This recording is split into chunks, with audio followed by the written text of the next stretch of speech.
우리 기독론 이제 성막에 대해서 우리가 지금 배우고 있습니다. 그리고 성막을 지금 공부하는 이유도 지난주에 이제 설명을 드렸습니다. 성막이 어떤 의미인지 지난주의 강의를 우리가 조금 상기해 보자면 첫 번째 성막은 예수 그리스도이시다. 그러니까 성막은 예수 그리스도 자체를 계시해 주고 있는 아주 하나님이 명령해 주신 아주 독특한 건축물 혹은 장막 성전이라는 것들 우리가 배울 수 있었습니다. 그리고 두 번째는 이 성막은 하나님께로 나아가는 아주 유일한 길을 설명해 주고 있다라는 사실에 대해서도 우리가 배웠습니다. 그래서 예수님께서 내가 곧 길이요 진리요 생명이니 나로 말미암지 않고는 아버지께로 갈 수가 없다고 말씀해 주셨잖아요. 그 아버지께서 계신 곳, 성막으로 말씀하자면 그곳이 어디일까요? 그것이 바로 지성소를 가리키고 있습니다. 특별히 이 지성소는요, 보이시나요? 지성소 여기 보면은 성궤가 있죠, 그죠? 이 성궤 안에 지성소, 지금 말하자면 뚜껑이 있어요. 뚜껑. 그것을 우리는 뭐라고 말하냐? 지성소 뚜껑, 덮개, 지성소 덮개를 뭐라고 말하냐면 속죄소다 혹은 시은좌 이렇게 말하고 있거든요. 속죄가 이루어지는 곳, 속죄소. 그리고 시은좌, 시은좌가 뭐냐면 베풀시 은혜은 좌, 자리 앉을 좌자, 그러니까 장소할 때 좌자거든요. 그러니까 은혜가 베풀어지는 곳이다, 이런 말입니다. 그래서 이 그 법궤라고도 하는데 이 법궤의 덮개, 뚜껑이 바로 시은좌 혹은 속죄소라고 하는데 이곳이 바로 하나님께서 좌정하시는 하나님의 보좌로 여겼습니다. 그러니까 하나님이 계신 곳은 바로 이곳이죠. 이 지성소가 있는 이 지성소의 법궤의 뚜껑 위에 임하시는 하나님의 보좌. 그래서 그 요한계시록에서도 하나님의 보좌가 나와요. 그러니까 이 지성소, 우리가 볼 수 있는 이 지성소는 실제하는 하나님의 나라에 진짜 실제하는 하나님의 보좌를 상징해서 이렇게 나타내고 있다. 우리 모델하우스에 대해서 우리 말씀드린 바와 같이 바로 하나님이 계신 곳은 이곳이죠. 근데 나로 말미암지 않고는 아버지께로 갈 수가 없다라고 말했잖아요. 그러니까 우리가 가야 할 곳은 어디죠? 출입문을 통과하고 그 다음에 번제단을 통과하고 그리고 그 뒤에 있는 물두멍 통과해서 그 다음 우리 눈앞에 펼쳐진 이 성소, 그죠? 성소와 지성소로 구분되어진 이 성소의 첫 번째 장막, 그게 뭐라고 그랬죠? 뜰의 휘장이라고 했죠? 뜰의 휘장을 지나면 성소가 나옵니다. 들어가는 사람의 방향에서 보자면 오른쪽에 진설병상이 있고 왼쪽에 금 등잔이 있죠. 7가지로 뻗어난 금 등잔이 있고 그 다음에 두 번째 휘장, 그걸 뭐라고 그러죠? 성소의 휘장이라고 그러죠. 성소의 휘장 바로 앞에 있는 금향단이 있잖아요.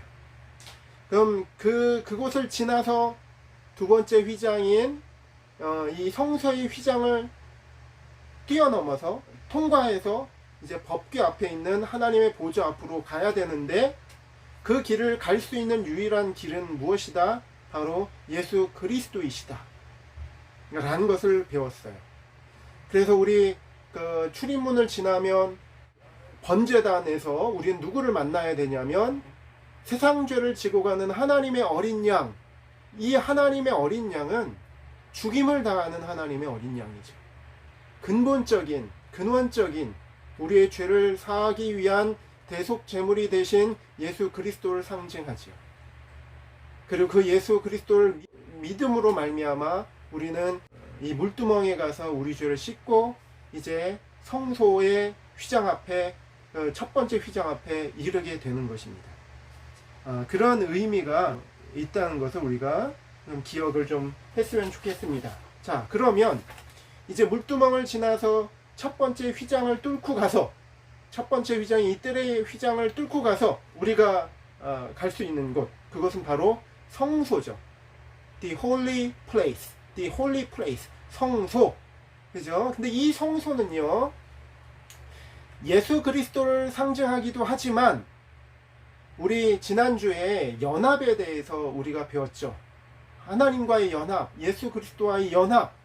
그죠? 이 연합의 관점에서 보자면 이 성소는 또 다른 의미에서 예수 그리스도 자체이기도 하지만 또 다른 의미에서는 무엇을 의미하느냐? 바로 이 연합에서의 두 주인공, 누가 있죠? 신랑과 신부가 있죠. 그런데 결혼식 할 때를 생각해 봤으면 좋겠어요. 결혼식 할 때 신부 방이 있잖아요. 신부 방, 그리고 신랑 방, 이게 있습니다.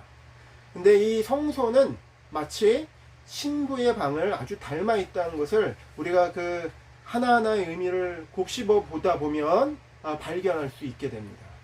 왜 그런지를 우리가 한번 알아봤으면 좋겠습니다. 성소에는 먼저 진설병상이 있습니다. 그죠? 성소를 한번 보겠는데요. 성소. 자, 성소. 제가 들어가다 보면 오른쪽에 진설병상이 있어요. 그죠? 빵이 베풀어져 있는 상이라고 해서 진설병상이라고 합니다. 진설에 놓다, 베풀어 놓다, 이런 말이에요. 진설하다, 뭐를? 병, 떡병입니다. 떡병. 그래서 떡을 진설해 놓는 상이다. 그래서 우리 아주 쉽게 말하자면 그냥 떡상이라고도 합니다. 진설병상이 있어요. 이 상 위에는 빵이 좌우로 6개씩 쌓여져 있어요. 6개씩. 그래서 도합 12개가 가지런히 쌓여져 있습니다. 이 빵과 함께 포도주를 담은 병도, 가운데에 포도주가 있죠. 그리고 잔들도 있습니다. 이렇게 포도주를 담은 병도 놓여져 있습니다. 그런데요, 이 진설병상이 의미하는 것이 무엇일까요? 우리 지난주에는 이 진설병상은 곧 누구다? 예수 그리스도를 상징한다는 것을 배웠습니다. 특별히 요한복음 6장을 한번 읽어보세요. 요한복음 6장이 갖는 굉장히 중요한 의미가 있어요. 그러니까 요한복음 6장의 그 스토리를 계속 이어가게끔 해주는 단어가 하나가 나오는데 그것이 바로 떡입니다. 떡. 그래서 요한복음 6장의 별명이 떡장이에요. 떡장. 한번 요한복음 6장 말씀 한번 읽어보세요. 예수님께서 오병이어의 기적을 베푸십니다. 그러니까 많은 군중들이 예수님을 쫓아와요. 근데 예수님이 이렇게 말씀하세요. 내가 하늘로부터 내려오는 산떡이다. 이렇게 말씀을 하세요. 그러니까 사람들이 이해를 못하고 다 흩어져 가요. 군중들은 무엇을 원하느냐? 먹는 떡을 원하죠. 근데 뭘 닮아 있습니까? 예수님이 40일 동안의 광야에서 처음에 공생애를 시작하실 때 마귀에게 시험 받으실 때 마귀가 첫 번째 시험한 게 뭐예요? 이 돌들로 떡덩이가 되게 하라 했잖아요. 그 주제가 계속 이어져 가는 걸 봐요. 예수님을 따라왔었던 군중들이 원했던 것은 무엇입니까? 떡이었어요. 근데 예수님께서 전혀 결이 다른 말씀을 하시니까 군중들이 다 흩어져 갑니다. 예수님이 하늘로부터 내려오신 산떡이라고 예수님 자체가 말씀하셨어요. 내가 참된 음료요, 참된 음식이라고 예수님이 말씀하십니다. 그게 요한복음 6장에 나와 있습니다. 고로 이 진설병상이 의미하는 첫 번째 의미는 바로 예수님이야말로 우리에게 생명을 주시는 참된 음료요, 식량이 되신다는 말씀을 말씀하고 계시는 것입니다. 그런데 오늘 이 시간 이 신부방인 성소에 있는 이 진설병상의 입장에서 보자면 이것 무엇을 의미하는가? 굉장한 의미가 있어요. 진설병상은요, 사실상 이스라엘의 12지파를 가리키고 있다는 것을 우리가 기억해야 됩니다. 이스라엘은 12지파로 나뉘어져 있어요. 빵과 포도주가 놓여 있는 것을 볼 때 우리를 위하여 들이신 예수님의 살과 피를 상징하기도 합니다. 그것은 설명을 드렸어요. 참으로 그런데 예수님의 12지파는 사실상 하나님의 백성을 가리키는 것이요, 그리고 예수님의 몸 자체를 가리키고 있습니다. 자, 그런데 다시 성소의 모습을 볼게요. 여기 진설병상이 있고요. 그 맞은편에 뭐가 있습니까? 정금을 두들겨서 만든 금 등잔대가 있죠. 금 등잔대가 여기 있습니다. 이 금 등잔대가요, 요한계시록에서도 나와요. 예수님은 어떻게 묘사하냐면, 그 요한계시록에서 이 7금 촛대 사이를 거닐고 계시는 예수님으로 이렇게 묘사되어 나오고 있습니다. 아주 인상 깊은 그런 표현입니다. 자, 이 금 등잔대가 의미하는 것은 무엇일까요? 다음의 말씀을 한번 주의해서 잘 들어보세요. 요한계시록 1장 20절 말씀입니다. 내 본 것은 내 오른손에 7별의 비밀과 7금 촛대라. 여기서 나온 7금 촛대가 이 금 등잔대를 가리킵니다.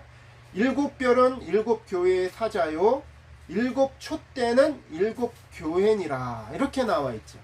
그러니까 이 7 촛대, 금 등잔대는 뭐라고요? 7 교회니라. 그러면서 그 요한계시록에 뭐 에베소 교회, 빌라델비아 교회 막 나오잖아요. 그죠? 7 교회가 나오는데 이 7 교회는 사실상 역사상에 나타날 모든 교회를 가리키고 있어요. 한마디로 말하자면 이 금 등잔대는 무엇을 가리킵니까? 신약의 교회를 상징하고 있습니다. 신약의 모든 교회를 상징하고 있는 것입니다. 요한계시록에 나온 7 교회는 말세의 시대별로 나타날 수 있는 신약의 다양한 교회의 모습을 나타내 줍니다. 요한계시록 2장 1절 말씀을 제가 한번 읽어볼게요. 에베소 교회의 사자에게 편지하기를 오른손에 7별을 붙잡고, 이 7별은 뭐예요? 아까 그 7별은 7 교회의 사자, 하나님이 보내신 사자, 그러니까 심부름꾼, 하나님의 일꾼, 그죠? 그러니까 7별을 붙잡고, 그러니까 하나님은 하나님이 보내시는 일꾼들을 부리신다는 거예요. 그죠? 그리고 7 금 촛대 사이에 다니시는 이가 가라사대, 이렇게 나와 있잖아요. 여기서 나오는 7 금 촛대가 바로 우리가 지금 성소에서 보고 있는 금 등잔대를 가리키고 있습니다. 그럼 그 금 등잔대는 무엇입니까? 바로 교회를 가리키고 있다는 거예요. 맞습니다. 그렇다면 예수님은 참된 교회 사이에 왕권을 가지고 주권을 가지시고 거닐고 계시는 분이시라는 겁니다. 교회의 머리는 누구이십니까? 바로 예수 그리스도를 가리킵니다. 이게 바로 교회의 머리가 되신 예수님, 이것이 바로 성경의 주제이기도 합니다. 그러므로 성막의 성소 안에 놓여 있었던 금 등잔대, 이것은 신약의 교회를 상징하죠. 예수님은 오늘도 7 금 촛대 사이, 즉 신약의 모든 교회 가운데 주권을 가지시고 힘차게 거닐고 계십니다. 성소에는 구약과 신약의 모든 하나님의 백성을 상징하는 진설병상과 금 등잔대가 놓여져 있습니다. 진설병상과 금 등잔대는 주님의 몸된 교회를 상징합니다.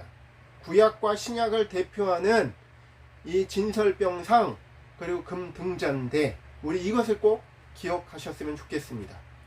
진설병상의 위에 올라와 있는 떡은 우리를 위해서 찢기신 주님의 몸이죠. 그게 지난주에 가르쳐 주신 의미였습니다. 그리고 포도주는 우리를 위해서 흘리신 주님의 피를 상징합니다. 교회는 주님의 찢기신 살과 흘리신 피로 값주고 사신 주님의 순결한 신부입니다. 자, 여기 보세요. 성소의 모습을 보세요. 진설병상, 금 등잔대, 이건 교회를 상징합니다. 그러면 여기에는 이 성소는 이 성소의 별명이 무엇라고요? 신부방을 의미한다는 것입니다. 성소의 제일 깊숙한 안쪽에 위치한 분향단이 있죠. 이 둘째 휘장 앞에 있는, 그죠? 그러니까 지성소에서 가장 가까이에 있습니다. 이 분향단의 모습을 한번 보겠습니다. 분향단. 이게 이제 분향단의 모습입니다. 그죠? 이 분향단은요, 구약과 신약을 관통하는 모든 하나님의 백성들이 자원하여 드리는 간절한 기도와 순종을 상징합니다. 뭐라고요? 이 분향단은 성도의 기도와 헌신과 순종을 의미합니다. 이 향단으로부터 매우 구별되고 신령한 향기가 1년 365일 항상 끊이지 않고 나와서 성소를 뒤덮었어요. 이 향의 냄새가 성소에 딱 들어오면 이 향의 냄새가 진동을 했어요. 아름다운 향의 냄새가. 그리고 심지어는 이 둘째 휘장, 성소에 있는 이 둘째 휘장 있죠? 이 둘째 휘장은 막혀져 있었어요. 이 휘장은 굉장히 두껍습니다. 두꺼워요. 그죠? 근데 이 둘째 휘장 너머에 있는 지성소에까지 파고 들어갔어요. 이 사실은요, 이 성소와 지성소는 아주 엄격하게 막혀 있었습니다. 들어갈 수도 없었어요. 이 휘장을 넘어서 아무나 들어갈 수 없었어요. 다만 하나, 이 향단에 피워지는 향기만큼은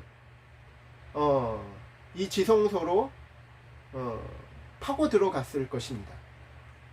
자, 구약과 신약을 관통하는 믿음의 백성은 곧 하나님의 신부입니다. 그러므로 성소를 신부의 방이라 일컬어도 전혀 손색이 없지요. 다 이게 아주 근거가 있는 별명입니다. 성소는 뭐라고요? The Holy Place. 이곳은 무엇이라고요? 신부의 방이라는 별칭을 내릴만 합니다. 그렇죠? 자, 그런데 우리 지성소의 모습을 한번 봤으면 좋겠습니다. 이 둘째 휘장을 넘으면 무엇이 있다? 지성소가 있습니다. 지성소 안에는 법궤가 놓여져 있습니다. 법궤를 이제 분리해낸 모습입니다. 법궤가 놓여져요. 법궤예요. 법궤. 그죠? 그리고 이것을 뭐라고 말하냐면 언약의 궤. 궤가 우리 옛날에 이런 말 있잖아요. 궤짝이라고 그러죠. 원래 이게 올바른 말은 아니에요. 이렇게 상자 형식으로 만들어진 어떤 구조물을 궤라고 그러죠. 이게 언약의 궤, 법궤, 하나님의 법이 모셔져 있는 궤다. 그래서 법궤, 언약의 궤라고도 합니다. 하나님은 언약의 하나님이시죠. 여기서 언약이란 곧 하나님의 말씀을 가리킵니다. 요한복음 1장 말씀에서도 보면 하나님은 무엇라고 말씀하시죠? 말씀이세요. 영원히 변하지 않는 진리가 되시는 하나님이십니다. 하나님은 인격을 가지신 진리 자체이시고 진리를 가지고 계신 인격 그 자체이세요. 요한복음 1장 1절에서 3절 말씀을 제가 읽어보겠습니다. 자, 태초에 말씀이 계시니라. 이 말씀이 하나님과 함께 계셨으니 이 말씀은 곧 하나님이시니라. 말씀이 곧 하나님이시라고 여기 나와 있습니다. 그가 태초에 하나님과 함께 계셨고 만물이 그로 말미암아 지은 바 되었으니 지은 것이 하나도 그가 없이는 된 것이 없느니라. 여기서 말씀하는 그는 누구죠? 자, 계속 읽어보면 말씀이 육신이 되어 우리 가운데 거하심에 우리가 그 영광을 보니 하나님의 독생자의 영광이라고 나와 있습니다. 이 말씀은 누구시죠? 바로 예수님을 가리키죠. 그러므로 이 법궤 안에는 하나님의 언약을 상징하는 모세의 두 돌판이 담겨져 있습니다. 여기 작게 나와 있지만 두 돌판이 보이죠? 십계명을 하나님이 직접 쓰신 이 두 돌판, 그죠? 하나님은 진리 자체이기도 하시고 생명의 원천이 되기도 하십니다. 하나님만이 모든 생사화복의 처음이요 나중이 되십니다. 하나님만이 죽은 자를 살리시고 무에서 유로 창조하시는 생명의 주인이 되십니다. 요한복음 11장 25절에서 26절 말씀 보니 예수께서 가라사대 나는 부활이요 생명이니 나를 믿는 자는 죽어도 살겠고 무릇 살아서 나를 믿는 자는 영원히 죽지 아니하리니 이것을 너가 믿느냐? 이렇게 예수님께서 물어보셨습니다. 자, 아론의 쌍난 지팡이, 이것은 죽음을 이기시고 부활하신 예수님을 상징합니다. 아론에게 제사장직을 부여해 주신 분은 다름 아닌 하나님이시고 곧 예수님이십니다. 아론의 제사장직을 굳게 하시고 지지를 표시해 주시기 위해서 그 증표로 아론의 지팡이에만 싹이 나게 해주셨어요. 아론에게 주신 그 제사장직에 대해서 이스라엘의 몇몇 사람들이 그 하나님이 주신 그 직권에 대해서 도전했어요. 그러니까 하나님께서 그것을 증명해 주시기 위해서 몇 가지 시험을 주셨어요. 그래서 다른 지파에 있는 사람들 다 지팡이를 가지고 나오게 했는데 하나님이 아론의 지팡이에만 싹이 나게 해주셨어요. 뿌리가 없어서 이미 죽어 있었던 나무 지팡이였지만 생명의 주인께서 지지만 해주신다면 언제든지 움이 돋고 싹이 틔워질 수 있습니다. 그러나 하나님이 지지하시지 않는 다른 지팡이에는 절대 생명의 싹이 나올 수 없었습니다. 신랑 되신 예수님만이 생명의 떡이 되실 수 있습니다. 아론의 싹난 지팡이는요, 바로 예수님의 부활을 상징합니다. 지팡이에 싹이 난 것만으로도 아론의 제사장직이 증명되었습니다. 그런데 죽었다가 완벽하게 살아나신 예수님, 우린 그 예수님을 볼 때 예수님이 곧 하나님과 인간 사이의 유일한 중보가 되시는 참 영원한 대제사장이시구나 라는 것을 우리가 볼 수 있어야 합니다. 이 시대에 많은 요한복음 6장 35절 요한복음 6장 말씀 한번 읽어보세요. 참 은혜가 되는 말씀이에요. 떡장, 예수님이 우리에게 참된 생명이 되시는 음료와 음식이 되실 수 있으십니다. 우리는 어떤 것을 바라고 구하고 있습니까? 우리가 바라는 것은 눈에 보이는 것이 아니요 보이지 않는 것이니 보이는 것은 잠깐이요 보이지 않는 것은 영원함이니라. 우리는 영원한 안식을 주시는 생명이 떡이 되시는 예수님을 우리는 보고 있습니까? 믿음의 눈으로. 그것이 예수님의 우리를 향하신 오늘도 끊이지 않는 질문이 되십니다. 그 질문에 우리는 답할 수 있어야 됩니다. 만약에 보지 못한다면 우리는 기도할 수 있어요. 오 주님, 나를 불쌍히 여겨 주십시오. 내가 장님입니다. 나의 눈을 열어 주님의 주님 되심을 보여주십시오. 그러면 주님께서 눈을 열어주시죠. 이 시대에 많은 어리석은 사람들이 생명을 줄 수 없는 떡을 먹으려고 혈안이 되어져 있습니다. 역사는 되풀이돼요. 영원히 목마르지 않게 하시고 배고프지 않게 하시는 진정한 생명의 양식에 대해서는 무섭도록 무관심합니다. 이사야서 55장 2절 말씀을 제가 읽어보겠습니다. 너희가 어찌하여 양식 아닌 것을 위하여 은을 달아주며 배부르게 못할 것을 위하여 수고하느냐. 나를 청종하라. 그리하면 너희가 좋은 것을 먹을 것이며 너희 마음이 기름진 것으로 즐거움을 얻으리라. 예수님이 오시기 전 600년 전에 있었던 이사야는 무엇을 보았던 것입니까? 영원히 목마르지 않는 음료, 영원히 배고프지 않는 참된 음식이 되신 예수님을 보고 이렇게 외쳤던 것입니다. 이처럼 법궤 안에는 모세의 두 돌판과 아론의 싹난 지팡이 그리고 만나가 담겨진 금 항아리가 담겨 있었습니다. 그리고 그 위에 하나님께서 친히 좌정하시는 보좌인 시은좌가 덮여 있었습니다. 시은좌 혹은 속죄소라고 부르는 이 법궤의 덮개이죠. 이 법궤의 덮개가 바로 하나님의 보좌라고 이스라엘은 실제로 여겼습니다. 가장 거룩한 곳. 하나님의 보좌 양 옆으로는 천사 중에서 제일 높은 등급의 천사인 그룹, 우리 그룹과 스랍이라고 그러죠. 그룹, 캐롭이라고 하죠. 그룹.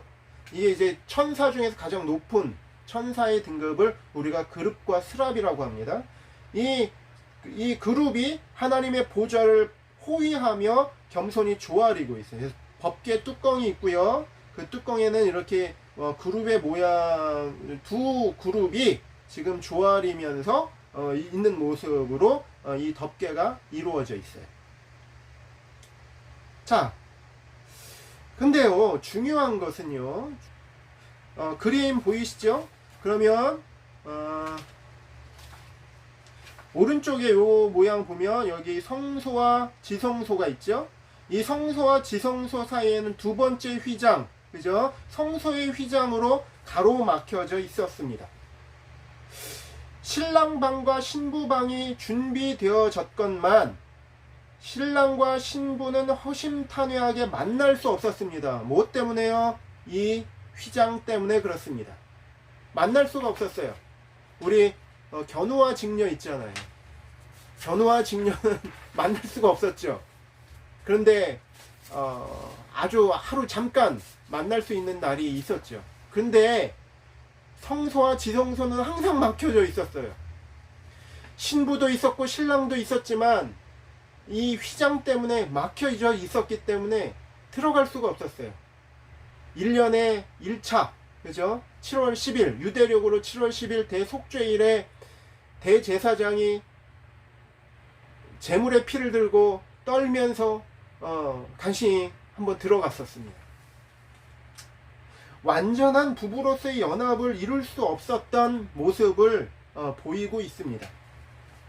그것은 신랑과 신부 사이에 두꺼운 휘장이 가로막고 있었기 때문입니다. 이 휘장은 하나님의 거룩하심, 지성소에 있는 이 하나님의 거룩하심과 이스라엘의 불결함을 상징해주는 하나님과 이스라엘 사이에 영원히 메꿀 수 없을 것만 같은 깊은 심연, 그죠? 깊은 심연, 깊은 건널 수 없는 강, 그죠? 이 심연이 있다는 것을 설명해 줍니다. 이스라엘 가운데 어느 누구라도 이 휘장을 함부로 뚫고 신랑 방을 침범하면 죽음을 면할 수 없었습니다. 구약 시대에는 이스라엘의 대표인 대제사장 한 사람만이 1년에 단 한 번만 속죄의 피를 들고 두려운 마음으로 지성소에 들어가서 신랑 방을 힐끔 들여다보고 나왔을 뿐입니다. 이것은 결코 신랑과 신부의 온전한 연합이라고 말할 수 없습니다. 여러분, 1년에 한 번 얼굴만 살짝 보고 나오는 그 관계가 신랑과 신부의 관계라고 말할 수 있겠습니까? 그것은 어떻게 보면 참 비극이었어요.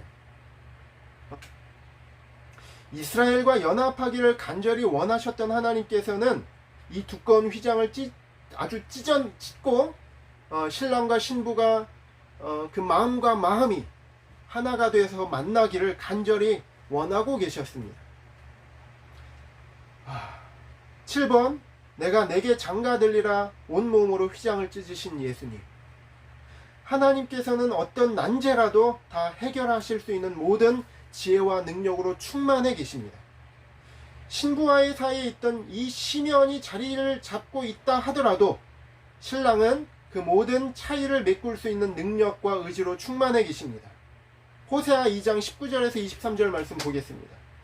내가 내게 장가들어. 여기서 나는 바로 여호와 하나님을 가리키고 너 하면 이스라엘을 가리켜요. 영적 이스라엘을 가리킵니다. 신구약에 택함받은 하나님의 백성들. 내가 내게 장가들어 영원히 살되 의와 공변됨과 은총과 긍휼히 여김으로 내가 내게 장가들며 진실함으로 내게 장가들리니 너가 여호와를 알리라. 여호와께서 가라사대 그날에 내가 응하리라. 나는 하늘에 응하고 하늘은 땅에 응하고 땅은 곡식과 포도주와 기름에 응하고 또 이것들은 이스라엘에 응하리라. 내가 나를 위하여 저를 이 땅에 심고 긍휼히 여김을 받지 못하였던 자를 긍휼히 여기며 내 백성 아니었던 자에게 향하여 이르기를 너는 내 백성이라 하리니 저희는 이르기를 주는 내 하나님이시라 하리라. 우리는 하나님의 백성이라 칭함받던 사람들이 아니었어요. 구약 시대로 보면 하나님의 은혜에 대해서 철저히 외인이었습니다. 이방인이었습니다. 그런데 하나님께서 이 휘장을 찢어내시고 내가 내게 장가들리라. 하늘은 땅에 응하고 땅은 하늘에 응하리라. 이렇게 말씀하고 계시는 겁니다. 하나님께서 그의 신부인 교회를 취하시기 위해서 얼마나 뜨거운 사랑으로 이 휘장을 단번에 찢으셨는지를 꼭 기억하시기 바랍니다. 마태복음 27장 45절에서 52절 말씀을 제가 읽어보겠습니다. 주목해 보세요. 아주 중요한 말씀입니다. 제 육시로부터 온 땅에 어둠이 임하여, 이 육시라는 것은 예수님이 십자가에 지신 그날 육시를 가리킵니다. 그날 육시는 6시간을 더하면 정오 12시를 가리켜요. 예수님이 아침 9시에 십자가에 달리시고 이제 3시간이 지나서 정오 12시가 되었습니다. 6시로부터 온 땅에 어둠이 임하여 제9시까지 계속하던 제9시, 그죠? 그러니까 오후 3시까지 계속하더니 제9시쯤에, 그러니까 오후 3시쯤에 예수께서 크게 소리질러 가라사대 엘리 엘리 라마 사박다니 하시니 이는 곧 나의 하나님 어찌하여 나를 버리셨나이까 하는 뜻이라. 거기 섰던 자 중 어떤 이들이 듣고 가로되 이 사람이 엘리야를 부른다 하고, 엘리 엘리 하니까 엘리야를 부르는 줄 알았나 봐요.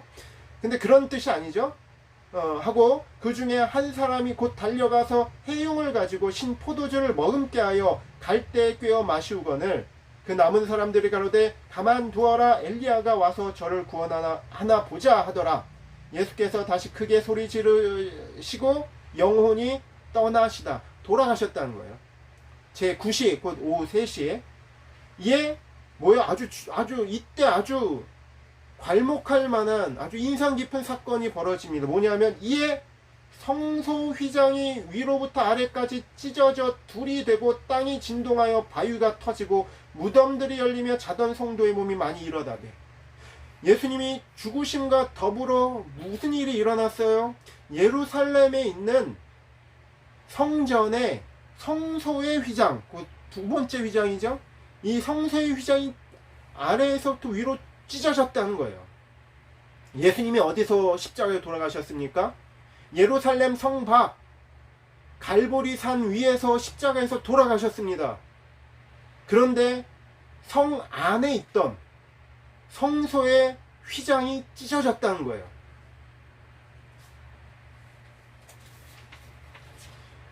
마태복음 27장 45절에서 52절 말씀도 그렇고요. 마가복음 15장 33절에서 39절 말씀도 한번 읽어보십시오. 원고에 다 나와 있습니다. 자, 예수님께서는 신랑방과 신부방을 가로막고 있었던 이 두꺼운 휘장을 자신의 피값을 지불하셔서 단번에 찢어 놓으셨습니다. 막혔던 장막이 거치고 영원히 메꿀 수 없을 것과 같았던 이 시면이 단번에 메워진 것입니다. 어느 순간이요, 예수님이 우리를 위해서 살이 찢기시고 피를 쏟으시고 죽으심과 동시에 이 일이 벌어졌다는 것입니다. 신랑께서 친히 자신의 속죄소 위에 자신의 피를 뿌리시고 휘장을 여셨습니다. 그래서 우리 이 성소에 있는 뜰에서는 누구를 볼 수 있어야 된다? 제물이 되신 예수님을 볼 수 있어야 되지만 이 성소 안에서는요, 어떤 예수님을 볼 수 있어야 돼요? 어떤 예수님을 볼 수 있어야 돼요? 자신의 피를 들고 지성소 앞으로 나아가신 대제사장이 되신 예수님을 볼 수 있어야 됩니다. 우리 주 예수 그리스도의 아버지 하나님, 주의 인자하심과 긍휼하심이 얼마나 크십니까? 여러분, 시간이 다 되었습니다. 이 시간을 좀 마무리하고 싶은데 다음 시간에 좀 마무리를 해야 될 것 같습니다. 중요한 것은 무엇이냐면 이 신부방과 신랑방이 둘째 휘장으로 인해서 막혀져 있었는데 이 둘째 휘장이 예수님의 속죄로 인해서 찢겨졌다는 것입니다. 이 찢겨진 의미는 무엇이냐? 이제는 이 신부방에 머물러 있었던 하나님의 백성이 곧바로 누구를 통해서? 예수님을 통해서 하나님의 보좌이신 이 속죄소 앞으로까지 담대한 담력을 가지고 나아갈 수 있는 길이 열려졌다는 것입니다. 이제 수업을 마쳐야 될 것 같아요. 강의를 마쳐야 될 것 같습니다. 다음 주에는 이 성막이 지니는 의미에 대해서 결론을 맺는 것으로 이 성막 강의는 이제 다음 주 한 강의를 통해서 마무리를 져야 될 것 같습니다. 여러분, 이제까지 배운 진리만으로도 이 성막을 통해서 예수님을 볼 수 있어야 되고 하나하나의 의미에 대해서 우리가 붙들고 하나님 앞에 기도할 수 있어야 된다고 생각을 합니다. 여러분, 얼굴과 얼굴로 보는 것처럼 정말 실질적으로 예수님이 이 강의를 통해서 여러분의 마음속에 이렇게 다가오게 되었으면 좋겠습니다.